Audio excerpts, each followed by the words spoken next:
नमस्कार दोस्तों। आज हम सांकेत के नवम सर्ग का ये 7 नंबर पार्ट है। इससे पहले 6 पार्ट बना लिए हैं, 1-2 पार्ट और बनेंगे और सांकेत पूरा का पूरा पढ़ लेंगे।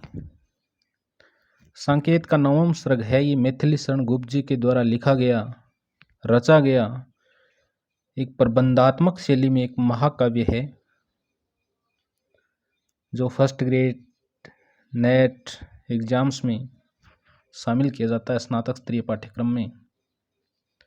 स्टार्ट करते हैं। अगर आपको वीडियो अच्छा लगे तो लाइक करना, शेयर करना, सब्सक्राइब करना चैनल को। मेरी दुर्बलता क्या दिखा रही तू अरी मुझे दर्पण में। देख निरख मुख मेरा वह तो धुंधला हुआ स्वयं ही क्षण में। एक अनोखी मैं ही क्या दुबली हो गई सखी घर में। देख पद्मिनी भी तो आज हुई नाल शेष निज सर में। दुर्बलता यानी कमजोरी। दुर्बलता का क्या अर्थ होता है? कमजोरी।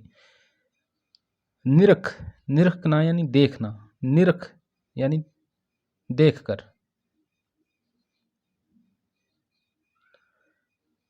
पद्मिनी, पद्मिनी, पद्मिनी आया कमलिनी के लिए। किसके लिए है? कमलिनी के लिए। इस पद्यांश में देखें तो उर्मिला की सखी उसे दर्पण दिखाती है और कहती है, देखो तुम कितनी कमजोर हो गई हो। इस पर उर्मिला कहती है, क्या कहती है? मेरी दुर्बलता क्या दिखा रही तू अरी मुझे दर्पण में। मुझे दर्पण में मेरी कमजोरी क्या दिखा रही है?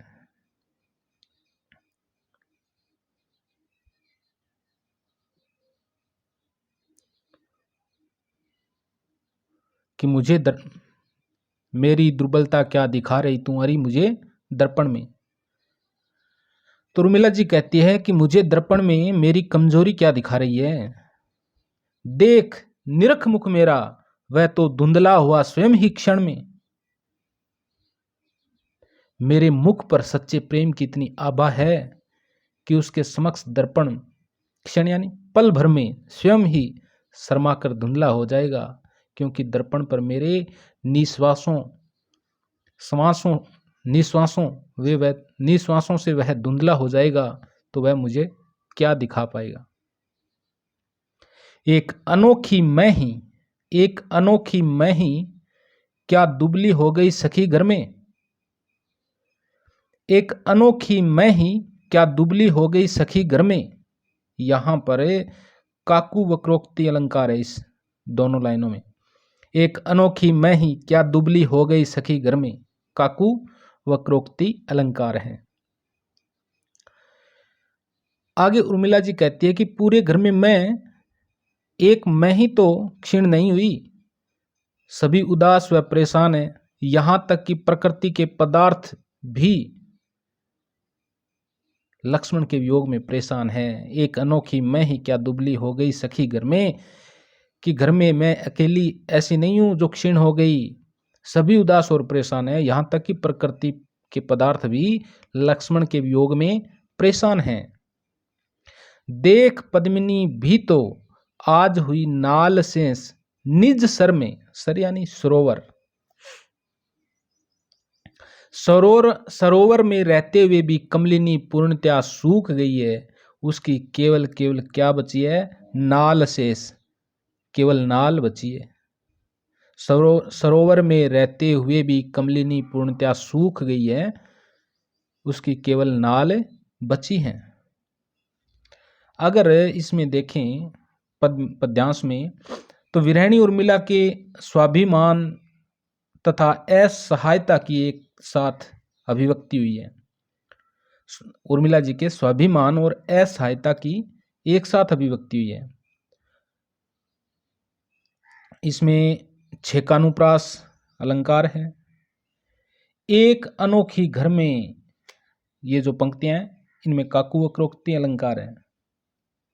आगे चलते हैं। हम राज्य लिए मरते हैं, सच्चा राज्य परंतु मारे कृषक ही करते हैं। क्या शानदार पंक्ति है। इन पंक्तियों में उर्मिला जी क्या कह रही है कि कृषक बाला की बातों को सुनकर,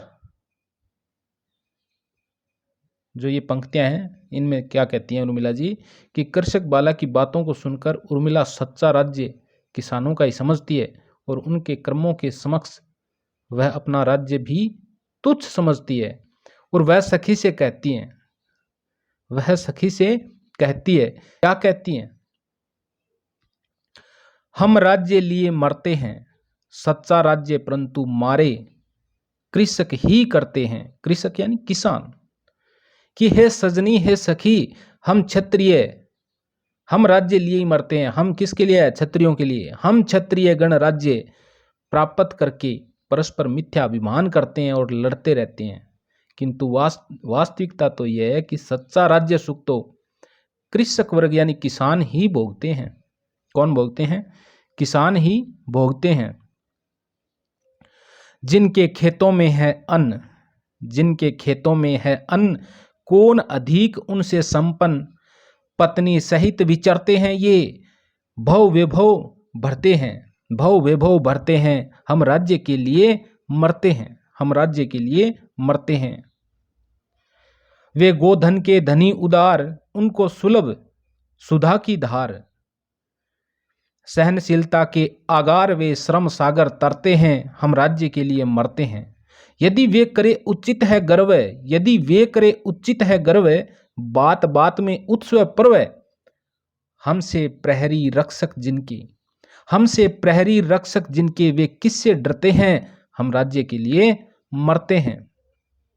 अगर इसमें देखें प्रहरी, प्रहरी शब्द का अर्थ है पहरेदार। प्रहरी यानी पहरेदार। और उसके बाद में देखें तो आगार, आगार का मतलब होता है भंडार। भव, भव होता है संसार, भव वैभव सांसारिक ऐश्वर्य, सांसारिक ऐश्वर्य। संपन्न यानी समृद्ध या धनी। अब इसका सरलार्थ देखते हैं। जिनके खेतों में है अन्न, कौन अधिक उनसे संपन्न पत्नी सहित विचरते हैं। ये भव वैभव भरते हैं, हम राज्य के लिए मरते हैं। आगे उर्मिला जी कहती है कि हे सखी सुन, उन किसानों के खेतों में अन्न उत्पन्न होता है, उन किसानों के खेतों में अन्न उत्पन्न होता है एवं वे उनसे संपन्न प्रतीत होते हैं। जिनके खेतों में है अन्न, कौन अधिक उनसे संपन्न। हे सखी, उन किसानों के खेतों में अन्न उत्पन्न होता है एवं वे उनसे संपन्न प्रतीत होते हैं।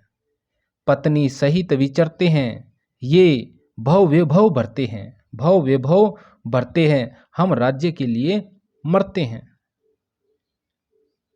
वे पत्नी सहित विचरण करते रहते हैं एवं संसार में वैभव भरते हैं, संसार में सुख समृद्धि भरते हैं। हम व्यर्थ ही राज्य के लिए स्वाभिमान करते हैं। आगे क्या कहती है उर्मिला जी? वे गोधन के धनी उदार, वे गोधन के धनी उदार, उनको सुलभ सुधा की धार, उनको सुलभ सुधा की धार। वे गोधन के धनी, वे गोधन के धनी एवं उदार गोपति है एवं गोरस को मुफ्त में प्रदान करने वाले हैं। सुधा यानी अमृत, अमृत के समान दुग्ध उनको सुलभ है यानी सहज ही प्राप्त हो जाता है। सहनशीलता के आगार वे श्रम सागर तरते हैं, हम राज्य के लिए मरते हैं। आगार यानी भंडार। वे सहनशीलता के आगार है, भंडार है। वे सभी की बातें एवं सुख दुख सहते रहते हैं। इस सहनशीलता के द्वारा वे श्रम, इस सहनशीलता के द्वारा वे श्रम रूपी सागर को पार करते रहते हैं। हम व्यर्थी राज्य के प्रति मिथ्याभिमान करते हैं। अरे क्या हुआ? आगे उर्मिला जी क्या कहती हैं, यदि वे करे उचित है गर्व, यदि वे करे उचित है गर्व, बात बात में उत्सव पर्व, बात बात में उत्सव पर्व। उर्मिला जी कहती हैं, आगे क्या कहती हैं कि यदि वे किसान इस राज्य पर गर्व करे तो उचित ही है। उसके यहाँ आए दिन उत्सव और पर्व मनाए जाते हैं, वे अपनी धुन में मस्त रहा करते हैं। हमसे प्रहरी रक्षक जिनके, वे किस से डरते हैं, हम राज्य के लिए मरते हैं। आगे उर्मिला जी कहती हैं कि हम क्षत्रिय जैसे उनके प्रहरी यानी रक्षक विद्यमान हैं, तब उनको किसका डर है। हम तो झूठे ही राजा बने बैठे हैं, झूठे ही राज्य पे मरते हैं, भाई घमंड करते हैं, स्वाभिमान करते हैं, मिथ्याभिमान करते हैं। इन पिछली पंक्तियों में इस पद्यांश में देखें, विशेष के अंदर देखें तो किसानों के सरल और सहज जीवन का चित्रांकन किया गया है। हम राज्य के लिए मरते हैं द्वारा शासन विसंगति का चित्रण किया गया है। हम राज्य के लिए मरते हैं, इसके द्वारा शासन विसंगति का चित्रण किया गया है। रूपक, पुनरुक्ति, प्रकाश और उपमा अलंकारों की छटा बिखरी पड़ी है। उर्मिला का उदार चित्रांकन हुआ है। यहाँ पर उर्मिला जी का उदार चित्रांकन किया गया है। आगे चलते हैं।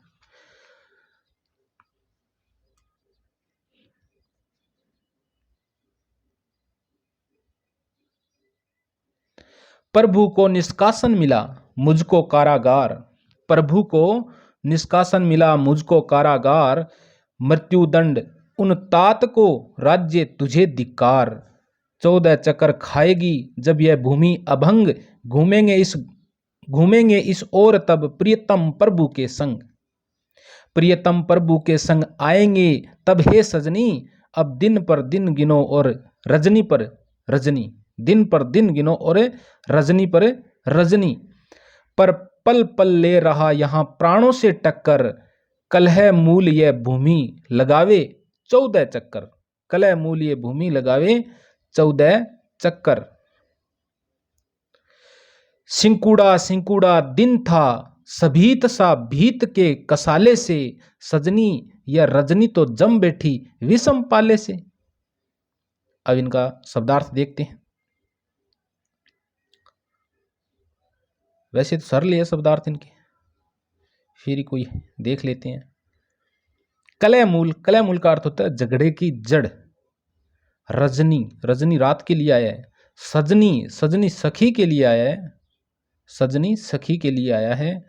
और अगर बात करें निष्कासन, तो निष्कासन यानी निकाला, कारागार होती है जेल। तात, और यहां तात किसके लिए आया है, मृत्युदंड उन तात को, राज्य तुझे धिकार, तो यहां पर तात किसके लिए आया है, राजा दशरथ के लिए आया है। अभंग, अभंग यानी अखंड, अभंग यानी अखंड।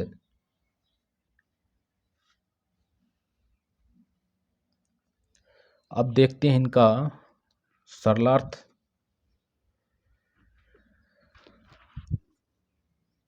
बात करें इस पद्यांश में तो विरह व्यथित उर्मिला है, वो अपने एकांकी जीवन से त्रस्त है। उसके मन में रह रहकर अनेक प्रकार के विचार आते हैं। वह अपनी सखी से कहती है, क्या कहती हैं देखते हैं। प्रभु को निष्कासन मिला मुझको कारागार, प्रभु को निष्कासन मिला मुझको कारागार, मृत्युदंड उन तात को राज्य तुझे धिक्कार। इस राज्य के कारण ही प्रभु को निष्कासन मिला, इस राज्य के कारण ही प्रभु श्री राम एवं लक्ष्मण को वनवास प्राप्त हुआ। मुझको कारागार, और मुझे कारागार के समान दुख उठाना पड़ा। एवं मृत्युदंड उन तात को, और राजा दशरथ को, और राजा दशरथ को काल के गाल में जाना पड़ा, काल के गाल में जाना पड़ा। राज्य तुझे धिकार, इसलिए मेरी दृष्टि में ऐसे राज्य को धिक्कार है, ऐसे राज्य को धिक्कार है। आगे क्या कहती है उर्मिला जी, 14 चक्कर खाएगी जब यह भूमि अभंग, घूमेंगे इस ओर तब प्रियतम प्रभु के संग। उर्मिला जी कहती है कि यह अखंड भूमि जब 14 चक्कर या 14 बार प्रत्येक ऋतु का भोग कर लेगी, अर्थात 14 वर्ष व्यतीत हो जाएंगे, तब प्रभु श्री राम जी के संग मेरे प्राणनाथ, प्राणों के आधार इधर पधारेंगे। आगे उर्मिला जी क्या कहती हैं, प्रियतम प्रभु के संग आएंगे तब हे सजनी, प्रियतम प्रभु के संग आएंगे तब हे सजनी, अब दिन पर दिन गिनो और रजनी पर रजनी।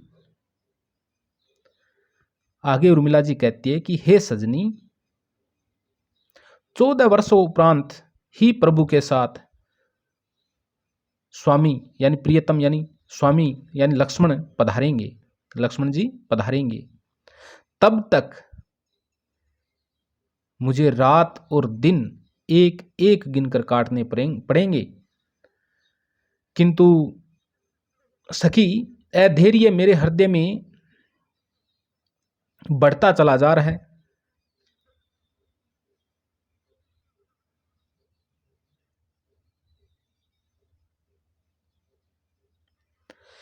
पल पल पल पल पल ले रहा या प्राणों से टक्कर, कलय मूल्य भूमि लगावे 14 चक्कर। और आगे उर्मिला जी क्या कहती है सखी सी, कि हे सखी मेरे हृदय में बढ़ता, कि हे सखी अधैर्य मेरे हृदय में बढ़ता चला जा रहा है, प्राणों की बाजी आ पड़ी है, प्राणों से टक्कर ले रहा है, प्राणों की बाजी पे आ पड़ी है। इस कलय मूल भूमि पर जब 14 बरस चक्कर लगाकर चले जाएंगे, तब कौन पधारेंगे, प्रियतम पधारेंगे। आगे चलते हैं। सिंकुड़ा सिंकुड़ा दिन था, सिंकुड़ा सिंकुड़ा दिन था, सभीत सा शीत के कसाले से, सजनी या रजनी तो जम बैठी विषम पाले से। रात और दिन शीत एवं ग्रीष्म के कारण बढ़ते हुए एवं घटते रहते हैं। तो रात और दिन शीत एवं ग्रीष्म के कारण बढ़ते और घटते रहते हैं। शीतकाल में रात बड़ी होती है और दिन छोटा हो जाता है। उसी का निरूपण करती हुई उर्मिला जी कहती हैं, क्या कहती हैं, कि शीत के प्रकोप के कारण भयभीत सा दिन सिंकुड़ा हुआ है। सिंकुड़ा सिंकुड़ा दिन था, कि शीत के प्रकोप के कारण दिन है वो भयभीत सा सिंकुड़ा हुआ प्रतीत होता था। वह शीघ्र ही व्यतीत हो गया। सजनी यह रजनी तो जम बैठी विषम पाले से, किंतु यह रात्रि तो शीत एवं पाले के कारण जमकर बैठ गई है, जो काटने से भी नहीं कटती है। यहां तक जो पद हमने पढ़ा है, इसके बारे में अगर देखें, मोस्ट एंड इम्पोर्टेंट क्या हो सकता है, तो इसमें उर्मिला जी का आदर्श चरित्र चित्रण किया गया है। लोकोक्ति, हेतुप्रेक्ष्य अलंकार है। शीत के भय से दिन सिंकुड़ता जाता है, शीत के भय से दिन सिंकुड़ता जाता है, अलंकार है। सरल सहज भाषा का प्रयोग किया गया है। और शीत के भय से दिन सिंकुड़ता जाता है, यहां पर लोकोक्ति हेतुप्रेक्ष्य अलंकार है। चलो आगे चलते हैं।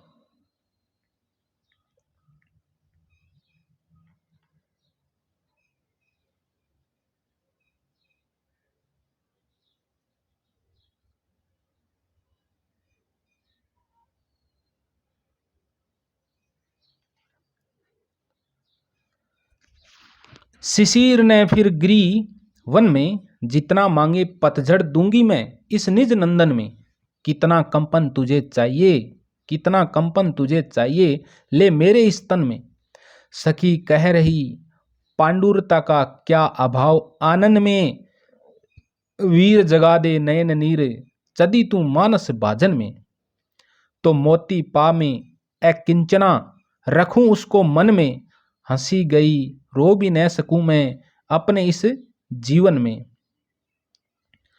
तो उत्कंठा है देखूं फिर क्या हो भाव भुवन, भाव भुवन में, भाव भुवन में यानी भाव रूपी संसार में। एक शब्द आया यहां पर उत्कंठा। क्या आया है? उत्कंठा आया है। उत्कंठा का अर्थ होता है इच्छा। भुवन, भुवन होता है संसार, और भाव भुवन, भाव रूपी संसार। अकिंचना, अकिंचना होता है बेचारी। और इसके अलावा अगर देखें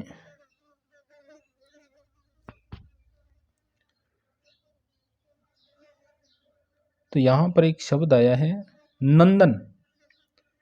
स्वर्ग में इंद्र का उपवन और यहां उर्मिला के उपवन के बारे में आया है नंदन। मानस भाजन, मानस भाजन, ये जो शब्द आया मानस भाजन, हृदय रूपी पात्र। पांडुरता, पांडुरता का क्या अर्थ होता है? पीलापन। पांडुरता का क्या अर्थ होता है? पीलापन। पांडुरता का अर्थ होता है पीलापन।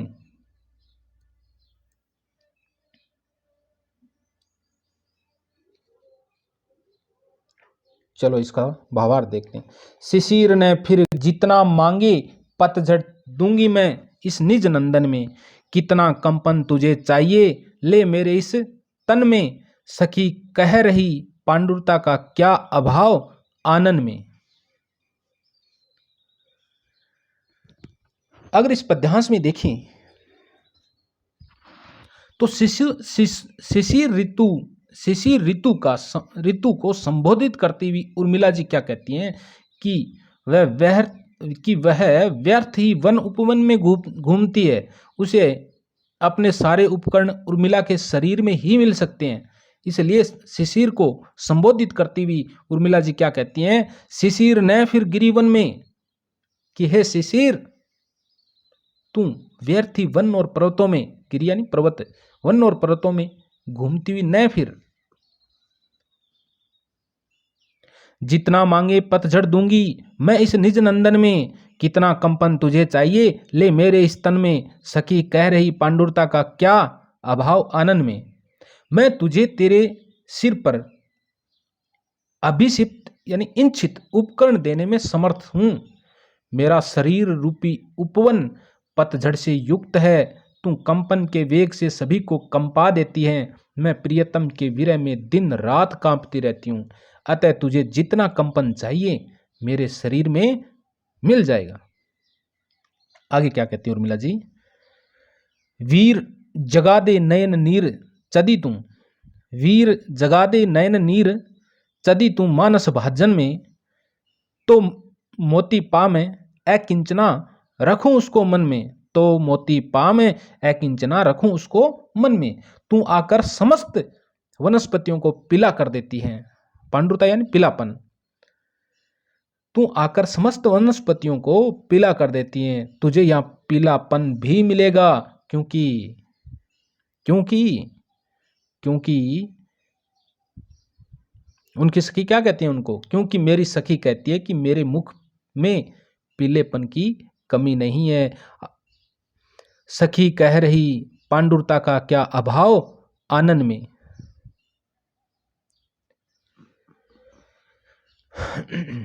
तो सखी कह रही है कि मेरे मुख में पीलेपन की कमी नहीं है। आगे शिशिर को संबोधित करते हुए उर्मिला जी क्या कहती हैं?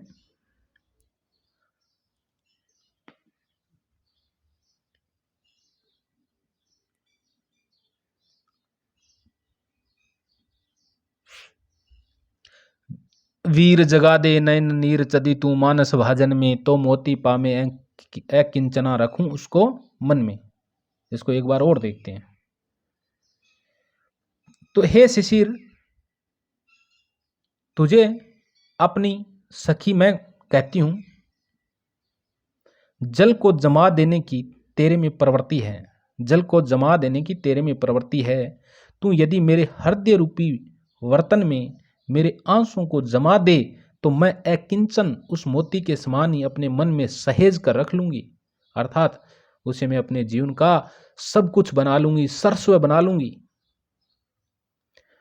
हंसी गई रो भी न सकूं मैं, हंसी गई रो भी न सकूं मैं, अपने इस जीवन में तो उत्कंठा है, देखूं फिर क्या हो भाव भुवन में, हो भाव भुवन में। मैं इतनी विवश हूं, उर्मिला जी क्या कहती हैं कि मैं इतनी विवश हूं कि इस जीवन में रो भी नहीं सकती, हंसी गई रो भी न सकूं मैं, कि मैं इतनी विवश हूं कि इस जीवन में रो भी नहीं सकती। यह जानने और देखने की मेरी अब यह प्रबल उत्कंठा है, लालसा है, इच्छा है कि हंसने और रोने के अभाव में अब मेरे भाव भुवन यानी भाव जगत में क्या शेष रह गया है, अर्थात प्रियतम के वियोग में व्यथा ही लिखी है, जाने कब आएंगे प्रियतम, जाने कब आएंगे प्रियतम। अगर इस पद्यांश में देखें मोस्टली तो ये भाई छायावादी शैली में शिशिर ऋतु का मानवीकरण किया गया है। यहाँ पे कौन सी शैली में? छायावादी शैली में शिशिर ऋतु का मानवीकरण किया गया है। मानवीकरण रूपक, उपमा, काव्यलिंग अलंकारों का प्रयोग है। उर्मिला की चरमोत्कर्ष पर पहुंची हुई विरह दशा का चित्रण हुआ है। वियोग में विवस्था का सजीव चित्र अंकित हुआ है। अनुभवों की सुंदर योजना है। विवर्ण्य, कंपन, अश्रु, शारीरिक अनुभव है। तो सुंदर वर्णन किया गया है मैथिलीशरण गुप्त जी के द्वारा। अब चलते हैं अगले पद में।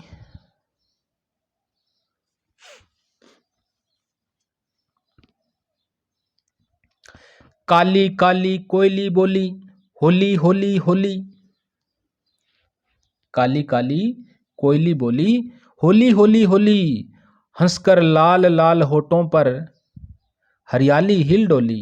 फूटा यौवन फाड़ प्रकृति की पीली पीली चोली, होली होली होली। अलस कमलिनी ने कलर व सुन, अलस कमलिनी ने कलर व सुन उन्मद आंखियां खोली। मलदी उषा ने अंबर में दिन के मुख पर रोली, होली होली होली। सभी फूलों ने प्राग से भर ली अपनी झोली, और ओस ने केसर उनके सफूट संफूट में भूली, होली होली होली। ऋतु ने रवि शशि के पलड़ों पर तुल्य प्रकृति निज तोली। सिहर उठी सहसा क्यों मेरी भुवन भावना भोली, होली होली होली। गूंज उठी खिली कलियां पर उड़ अलियों की टोली। प्रिय की श्वास सुरभि दक्षिण से आती है अनमोली, होली होली होली, होली होली होली। अगर इसमें शब्दार्थों की बात करें तो यहां पर आया है अलियों यानी भंवरों, अलियों यानी भंवरों। उसके बाद में देखें सिहर उठी यानी उदीप्त हो उठी। भुवन भावना लौकिक सुखों की कामना, भुवन भावना यानी लौकिक सुखों की कामना। सफूट संपुट यानी खुली हुई पंखुड़ियां, खुली हुई हथेलियां। और इसके अलावा देखें रोली, रोली शब्द का अर्थ होता है कुमकुम, रोली यानी कुमकुम। अलस, अलस होता है आलस्य से भरी हुई। और कलरो, कलरो यानी मधुर स्वर। अब देखते हैं इसका भावार्थ। अगर इस पद्यांश में देखें तो होली सबसे पवित्र त्योहार है। और ये उमंग का त्यौहार है। इसमें रंगरेलियां, नाच गान, सुंदर खान पान की अधिकता रहती है। बसंत का प्रसार हो जाता है। नर नारी ही क्या, प्रकृति में कामोत्तेजना जागृत हो जाती है। कोकिल का कलरव होता है, यानी कोयलाएं जी की कूक है। सरसों का पुष्पित होना, सरसों पे पुष्प छा जाते हैं, हरियाली छा जाती है, आदि सभी सुंदरता की अभिवृद्धि होती है। उसका वर्णन है वो उर्मिला जी कर रही है। देखते हैं, एक एक शब्द पे गौर करते हुए पढ़ेंगे। तो उर्मिला जी अपनी सखी से कह रही है, क्या कह रही है? काली काली काली काली कोयली बोली, काली काली कोयल बोली, होली होली होली। हे सजनी, हे सखी, अब काली कोकिल कूकने लगी है, काली कोयल कूकने लगी है, अतः होली पर्व का आगमन हो गया है। तो उर्मिला जी अपनी सखी से कहती है कि हे सजनी, अब काली कोयल है वो कूकी है, इसका मतलब है कि होली का पर्व का आगमन हो गया है। आगे चलते हैं। हंसकर लाल लाल होठों पर हरियाली हिल डोली, फूटा यौवन फाड़ प्रकृति की पीली पीली चोली, होली होली होली। आगे क्या कहती है उर्मिला जी कि लाल लाल पुष्प आ गए हैं, लाल लाल लाल लाल पुष्प आ गए हैं। प्रकृति रूपी नायिका, प्रकृति रूपी नायिका, प्रकृति रूपी नायिका पीली चोली को फाड़कर मानो यौवन निखर आया है। फूटा यौवन फाड़ प्रकृति की पीली पीली चोली, कि लाल लाल पुष्प आ गए हैं। प्रकृति रूपी नायिका का पीली चोली को फाड़कर मानो यौवन है वो निखर आया हो। आगे चलते हैं। अलस कमलिनी ने कलरव सुन उन्मद आंखियां खोली, मल्दी उषा ने अंबर में दिन के मुख पर रोली, होली होली होली।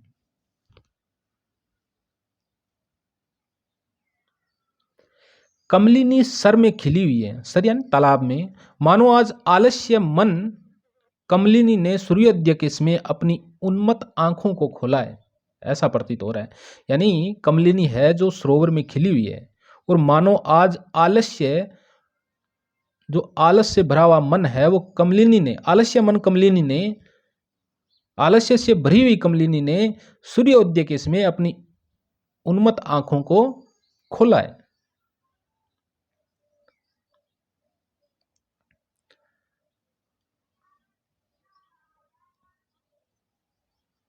मल्दी उषा ने अंबर में दिन के मुख पर रोली, होली होली होली। और उषा काल का समय लाल रंग का नहीं हुआ, उषा काल का समय लाल रंग का नहीं हुआ, मानो उषा रूपी नायिका ने दिन के सुख एवं वस्त्र में लाल रोली मल्दी है, लाल रोली मल्दी हो, वस्त्र में कुमकुम मल्दी हो, क्योंकि होली का त्योहार है। सभी फूलों ने पराग से भर ली अपनी झोली, और ओस ने केसर उनके सफूट संपूट में भोली, होली होली होली। आगे उर्मिला जी क्या कहती हैं? उर्मिला जी कहती है कि फूलों में पराग आ गया है, सभी फूलों ने पराग से भर ली अपनी झोली। उर्मिला जी कहती हैं कि फूलों में पराग आ गया है, और वह ऐसा लगता है मानो अनुरागी यानी प्रेम से पूरित पुष्पों में, अनुराग से भरे हुए, प्रेम से भरे हुए पुष्पों में रंगने के हेतु अपनी झोली है वो पराग से भर दी हो। और ओस ने केसर उनके सफूट संफूट में बोली, और उन पर ओस पड़ रही है, उससे ऐसा ज्ञात होता है मानो उसने उसके खुले संफूट में केसर घोल दी हो। आगे चलते हैं। ऋतु ने रवि शशि के पलड़ों पर तुल्य प्रकृति निज तोली, सिहर उठी सहसा क्यों मेरी, भुवन भावना भोली, होली होली होली।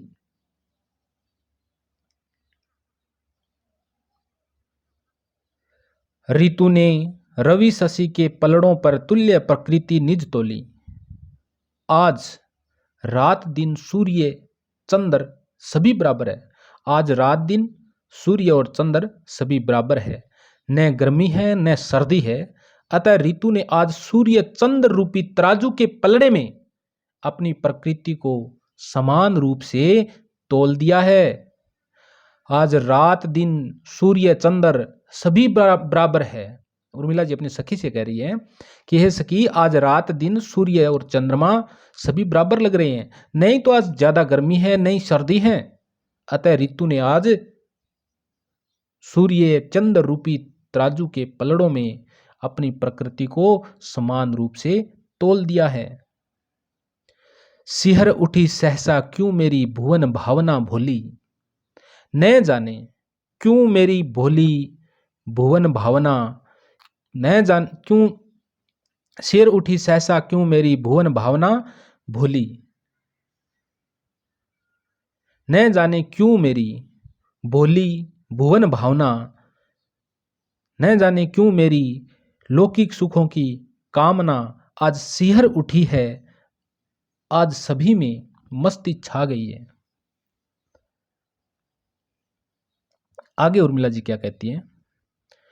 गूंज उठी खिली कलियों पर उड़ अलियों की टोली, प्रिय की सवांस सुरभि दक्षिण से आती है अनमोली, होली होली होली। उर्मिला जी आगे कहती है अपनी सखी को कि देखो देखो, गूंज उठी खिली कलियों पर, गूंज उठी खिली कलियों पर उड़ अलियों की टोली। कि है सखी देखो, अलियों की टोली खिली हुई है, अलियों की टोली खिली हुई कलियों पर मंडराने लगी है। देखो सखी, अलियों की यानी भौरों की जो टोलियां हैं वो खिली हुई कलियों पर मंडराने लगी है। अर्थात नव यौवन से संपन्न नायिकाओं पर युवक एवं युवतियों की टोली उनका आनंद लेने के लिए मंडराने लगी है। प्रिय की सवांस सुरभि दक्षिण से आती है अनमोली, होली होली होली। इसमें दक्षिण दिशा में मेरे स्वामी प्रियतम की अमूल्य सवांस वायु चली जा रही है। उर्मिला जी कहती हैं कि इसमें दक्षिण दिशा में मेरे स्वामी प्रियतम की अमूल्य सवांस वायु चली जा रही है। इस प्रकार उर्मिला प्रियतम के वनवास को याद कर प्राकृतिक उपादानों का संबंध विरह से जोड़ती है। इस पद्यांश में अगर देखें विशेष क्या है तो बहुत सारा है। इस प्रगीत में प्रकृति का पूर्ण यौवन एवं उसका नया रूप दिखलाया गया है। इसके साथ ही प्रकृति में भी होली की उमंग, बसंत की तरंग, काम का प्रभाव दिखाया गया है। कवि ने उर्मिला की दशा का भी इस यौवन वन संपन्न प्रकृति के मध्य उचित वर्णन किया है। और बात करें तो होली की तरंग एवं उसका रंग सभी में ज्ञात होता है, उचित उपमा का प्रयोग किया गया है।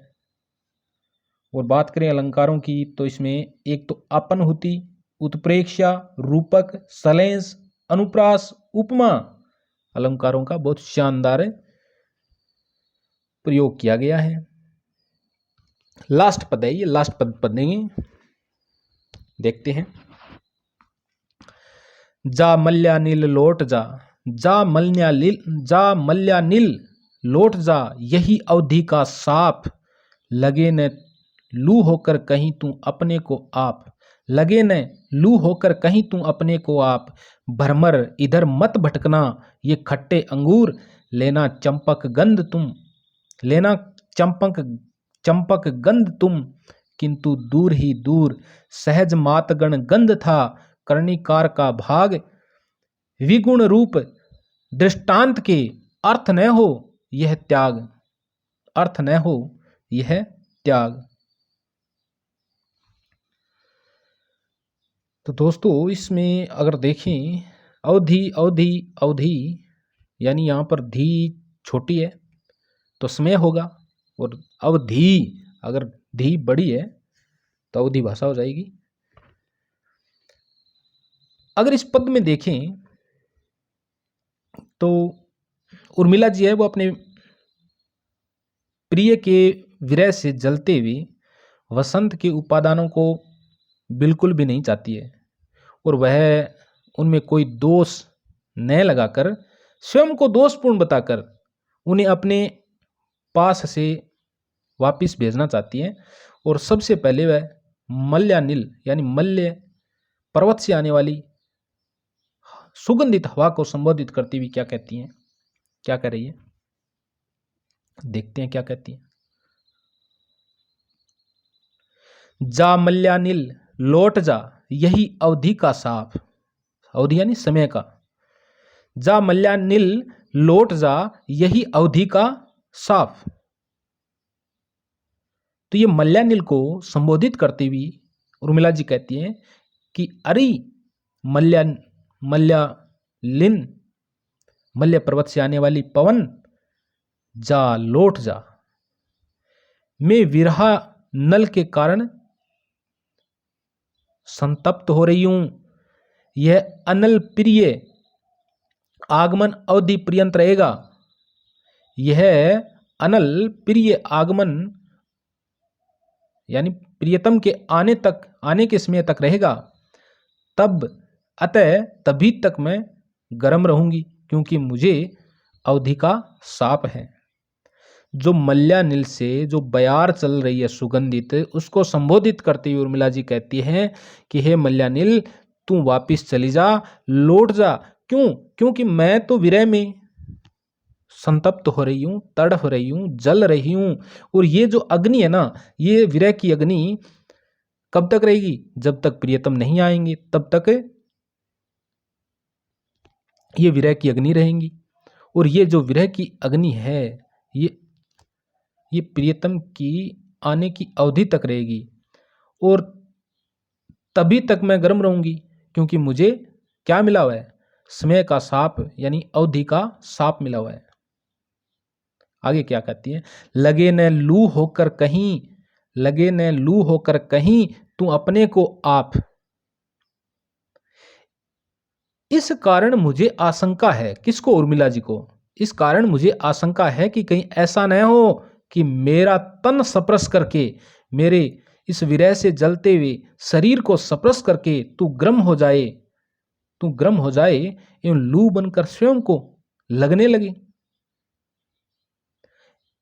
उर्मिला जी कहती हैं कि इस कारण मुझे आशंका है कि कहीं ऐसा न हो कि मेरे तन का स्पर्श करके, मेरे शरीर का स्पर्श करके तू गर्म हो जाए और लू बनकर स्वयं को लगने लगे। भरमर इधर मत भटकना ये खट्टे अंगूर, भरमर इधर मत भटकना ये खट्टे अंगूर। इसके बाद में देखिए आगे, उर्मिला विरह के कारण न गंध है न सुंदरता है, वह अपने को चंपा के फूल बतलाती हुई भरमर से कहती हैं। क्या कहती हैं? भरमर इधर मत भटकना ये खट्टे अंगूर, हे भरमर तू मेरी ओर भूलकर भी मत आना, नहीं तो खट्टे अंगूर की भांति तुझे पछताना पड़ेगा। भरमर इधर मत भटकना ये खट्टे अंगूर, लेना चंपक गंध तुम किंतु दूर ही दूर, हे भंवरे तू मेरी ओर भूलकर भी मत आना, नहीं तो खट्टे अंगूर की भांति तुझे पछताना पड़ेगा। अरे तू दूर ही से मुझ रूपी इस चंपक पुष्प की गंध ग्रहण करना। सहज मातगण गंध था कर्णिकार का भाग, विगुण रूप दृष्टांत के अर्थ न हो यह त्याग। कनेर में गंध या गुण नहीं होता, कनेर का जो पुष्प होता है उसमें गंध या गुण नहीं होता, केवल वह दर्शनीय होता है। और उसी आधार पर उर्मिला जी क्या कहती हैं कि सहज मातगण गंध था कर्णिकार का भाग। कर्णिकार का भाग विगुण रूप दृष्टांत के अर्थ न हो यह त्याग, कि कनेर वृक्ष भाव मात्र के अनुसार ही गंध गुण से समन्वित होता है। वैसे कनेर में गंध या गुण नहीं होता है, लेकिन कनेर वृक्ष है वो भाव मात्र के अनुसार ही गंध और गुण से समन्वित होता है। किंतु इसमें यह विशेषता है कि गुणहीन होता हुआ रूप सौंदर्य के लिए उस गुण को त्याग दिया है। इसमें विशेषता यह है कि गुणहीन होता हुआ रूप सौंदर्य के लिए उस गुण को त्याग दिया है।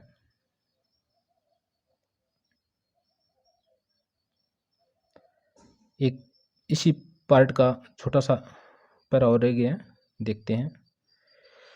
मुझे फूल मत मारो, मुझे फूल मत मारो, मैं अबला बाला योगिनी, कुछ तो दया विचारो, कुछ तो दया विचारो। यहां पर उर्मिला जी क्या करी है, यानी पुष्पों की शोभा को देखकर विरहिणी उर्मिला दुखी हो जाती है और ऐसा लगता है मानो वो उसको मारना चाहते हैं।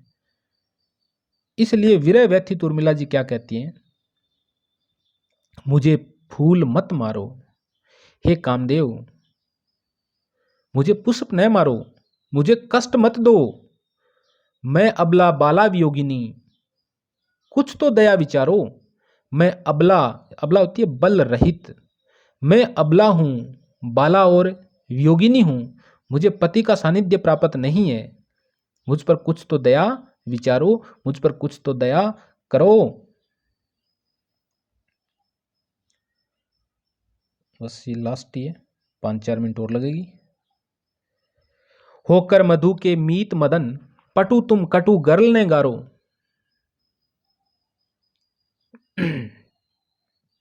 आगे उर्मिला जी क्या कह रही है, होकर मधु के मीत मदन, मदन यानी कामदेव, होकर मधु के मीत मदन, पटु तुम कटु गरल ने गारो। मैं मानती हूं कि हे कामदेव तुम बसंत के मित्र हो, मधु के मीत, मधु के मीत मदन, मधु यानी बसंत, मीत यानी मित्र, दोस्त, फ्रेंड, मदन, मदन कामदेव है। तो उर्मिला जी कहती है कि मैं मानती हूं कि हे कामदेव तुम बसंत के मित्र हो। पटु, पटु होता है चतुर, किंतु हे चतुर्देव तुम कटु गरल ने गारो, उस बसंत के मित्र होकर तुम्हें कटु गरल की वर्षा नहीं करनी चाहिए।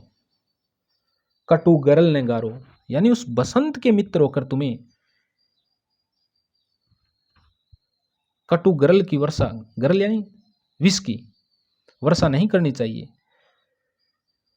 कारण कि मधु का मित्र भी स्वभाव से मधु होना चाहिए, कटु नहीं। मुझे विकलता तुम्हें विफलता, ठहरो श्रम परिहारो।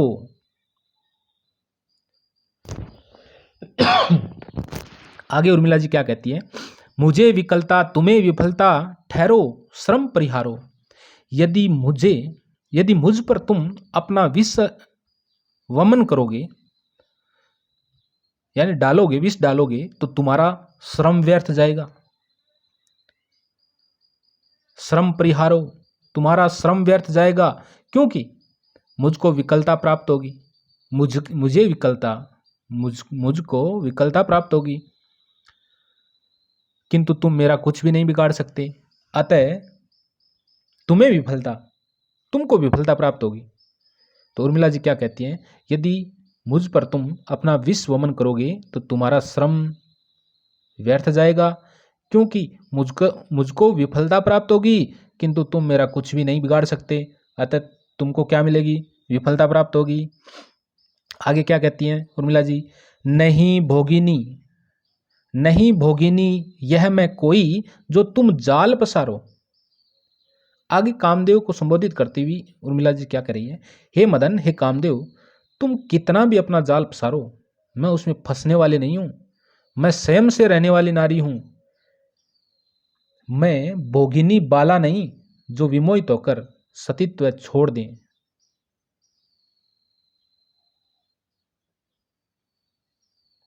यहां पर कामदेव पे तंज कसा गया भाई एक नारी के द्वारा। नहीं भोगिनी यह मैं कोई जो तुम जाल पसारो। हे कामदेव, तुम कितना भी अपना जाल पसारो, मैं उसमें फंसने वाली नहीं हूं। मैं स्वयं से रहने वाली नारी हूं। मैं भोगिनी बाला नहीं जो विमोहित होकर सतीत्व छोड़ दें। बल हो तो सिंदूर बिंदु। आगे क्या कहती है उर्मिला जी कि बल हो तो सिंदूर बिंदु, यह हर नेत्र निहारो। हर यानी यहां शिव जी के लिए है हर नेत्र यानी शंकर भगवान, वो तीसरो नेत्र। बात करा आगे, बल हो तो सिंदूर बिंदु, यह हर नेत्र निहारो। यहां पर विरहिणी उर्मिला जी को क्रोध आ जाता है और वह कामदेव से कहती हैं, क्या कहती है कि हे कामदेव सावधान, यदि तुझमें बल है तो वह मेरे मस्तक पर लगा हुआ सिंदूर बिंदु देखो। बल हो तो सिंदूर बिंदु निहारो। यदि तुझमें बल है तो मेरे मस्तक पर लगा हुआ ये सिंदूर का बिंदु देखो। यह हर नेत्र निहारो, यह हर नेत्र की तरह तुझे भस्म कर डालेगा। क्या बात है। क्रोधित तो ही उर्मिला जी क्या कह रही है क्रोध में कामदेव को, बल हो तो सिंदूर बिंदु, यह हर नेत्र निहारो कि हे कामदेव सावधान, यदि तुझमें बल है तो वह मेरे मस्तक पर लगा हुआ सिंदूर बिंदु देखो। यह शिव नेत्र की तरह तुझे भस्म कर डालेगा। लास्ट दो पंक्तियां, रूप दर्प कंद्रप तुम्हें तो मेरे पति परवारो। अरे कंद्रप, अरे कामदेव, तुझे यदि रूप का घमंड है तो मेरे पति तुझसे भी अधिक रूपवान है, उन पर इसे न्यौछावर कर दे। उर्मिला जी क्या कह रही है, रूप दर्प यानी रूप में रूप का घमंड है, कंद्रप या कामदेव के लिए है। रूप दर्प कंद्रप तुम्हें तो मेरे पति परवारो। तो उर्मिला जी कहती हैं कि अरे कंद्रप, अरे कामदेव, तुझे यदि रूप का घमंड है तो मेरे पति तुमसे भी अधिक रूपवान है, सुंदर है, उन पर न्यौछावर कर दो। लो यह मेरी चरण धूलि उस रति के सिर पर धारो। लो यह मेरी चरण धूलि उस रति के सिर पर धारो। ले मेरी चरण धूलि ले जा और अपनी पत्नी रति पर डाल दे। कौन कह रही है, उर्मिला कह रही है कि मेरे चरणों की धूलि ले जाओ और अपनी पत्नी रति के सिर पर डाल दो, दारोयन डाल दो। अगर दोस्तों इस पद्यांश में विशेष की बात करें ना तो इस पद में उर्मिला जी का सतीत्व बल प्रदर्शित किया गया है। कौन सा बल है, सतीत्व बल। मधु और रति में सलेंस अलंकार है, जो यहां पर मधु और रति आया है। रति तो ये यहाँ लास्ट में आया ही है, ये रहा रति, और फर्स्ट में आया था मधु के मीत। मधु और रति में सलेंस और साथ ही रूपक, उत्प्रेक्ष या व्यंग्योक्ति आदि अलंकारों का भी प्रयोग किया गया है। मुझे फूल मत मारो, ये व्यंग्यात्मक काव्य का प्रतीक है। इसके दो अर्थ हो सकते हैं कि हे पुष्प मुझको न मारो अथवा न स्तव, या फिर ऐसे हो सकता है हे कामदेव मुझको तुम अपने इन पुष्प बाणों से न मारो, या कामदेव को पुष्प धनवा कहे जाने वाली जो उक्ति है ना उसका लाभ उठाया गया है। और पुष्प सर भी कामदेव का ही नाम है। अगर दोस्तों आपको बढ़िया लगा है वीडियो तो लाइक करना, शेयर करना, सब्सक्राइब करना, अपने दोस्तों को सेंड करना ऑल नोटिफिकेशन पे। क्लिक करना ताकि आने वाले वीडियो के बारे में आपको पता चल सके। और हिंदी साहित्य इतिहास की, कला संचालय, काव्य शास्त्र की, कला संचालय PDF से चलन लाग रही है, यानी ऑथेंटिक, गलती का कोई चांस नहीं होने वाला है। अगर कोई गलती हो भी जाए तो कमेंट में लिख दिया करो, बिंगो आप अगले वीडियो में जिक्र कर लिया, क्योंकि गलती होना आम है, इंसान ही करता है। तो कोई शब्द छूट जाए, गलती हो जाए, कोई कमी दिखे तो कमेंट करके बता दे करो। अगर बढ़िया लगे तो भी कमेंट करया करो यारो। ओके।